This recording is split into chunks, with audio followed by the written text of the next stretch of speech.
এ হলো মেঘলা আর এ আকাশ। মেঘলা আর আকাশ স্কুল লাইফের বন্ধু। আকাশ স্কুল লাইফ থেকে মেঘলাকে ভালোবাসে, কিন্তু সে এতদিন মনের কথা বলতে পারেনি। আজ মেঘলাকে মনের কথা বলবে বলে ঠিক করেছে। তোকে কখন থেকে টেক্সট করছি, কোনো রিপ্লাই নেই। এখানে একা একা বসে কি করছিস?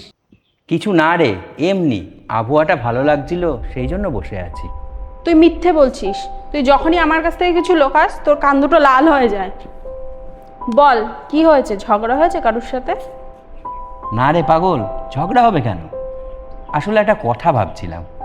কি কথা বল না। বেস্ট ফ্রেন্ডকে কি সব কথা বলা যায় না? বল না। আচ্ছা, আমাদের বন্ধুত্বর কত বছর হলো বলতো?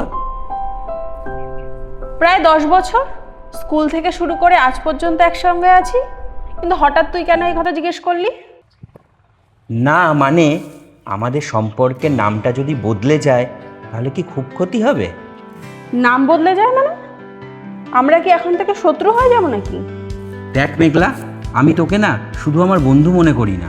মানে তাহলে আর কি মনে করিস? আমি জানি বন্ধুত্বটা খুব দামি, কিন্তু প্রত্যেকবারই যখন তুই অন্য কারোর কথা বলিস আমার বুকটা যেন কেমন করে ওঠে। আমি সেই ছোটোবেলা থেকে তোকে খুব ভালোবাসি রে। আচ্ছা, এবার বুঝলাম।